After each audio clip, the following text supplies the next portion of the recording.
menjaga dan memelihara kebajikan rakyat. GPS berjaya menjaga dan memelihara kebajikan rakyat dengan menyalurkan peruntukan bantuan kebajikan bulanan berjumlah 1.1 bilion ringgit kepada 51,700 orang dalam tempoh 2016 hingga 2020 dan 202.6 juta ringgit kepada 52,175 orang penerima dari Januari hingga Oktober 2021.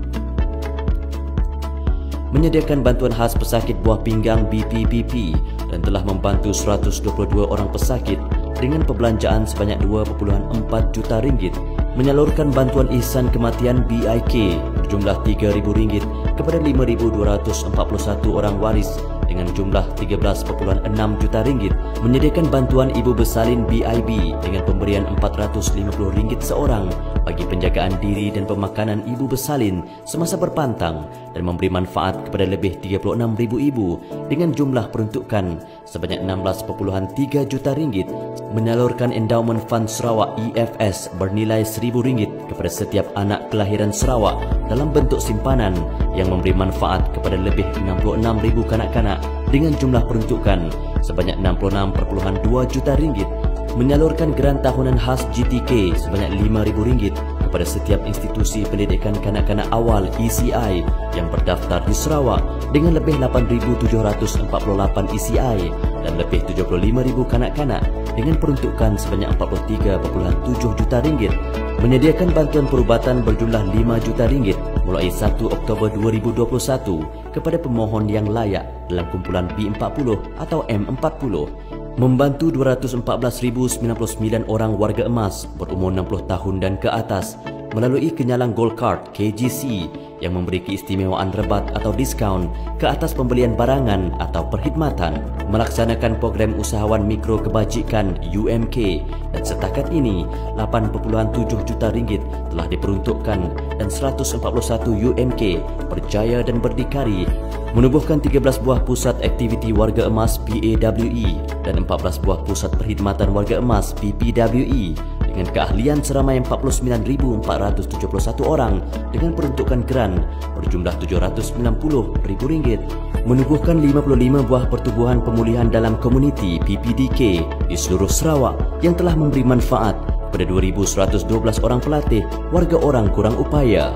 Mendaftarkan 41 buah pusat jagaan di bawah Akta Pusat Jagaan 1993 yang terdiri daripada 23 buah pusat jagaan kanak-kanak, 10 buah pusat jagaan warga emas dan 8 buah pusat jagaan OKU di Sarawak. Membangunkan 13 buah pusat aktiviti kanak-kanak PAKK, 12 pasukan perlindungan kanak-kanak PPKK.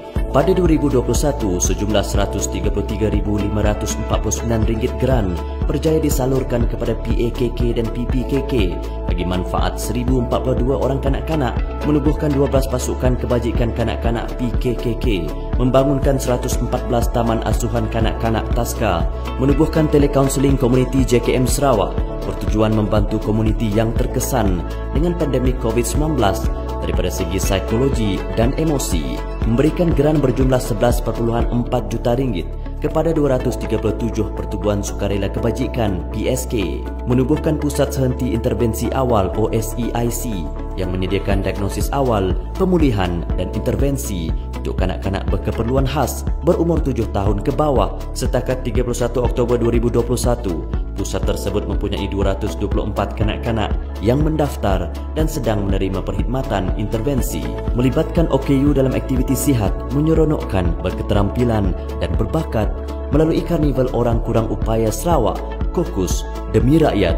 GPS akan terus menjaga dan memelihara kebajikan rakyat serta memperkukuhkan keharmonian sosial bagi memastikan kesejahteraan rakyat. GPS akan terus menyediakan bantuan kebajikan dan sosial untuk rakyat, antaranya bantuan kebajikan bulanan, Endowment Fund Sarawak EFS, kenyalang Gold Card KGC, bantuan khas pesakit buah pinggang BPBP, bantuan perubatan, geran tahunan khas GTK, bantuan ibu bersalin BIB dan bantuan ihsan kematian BIK.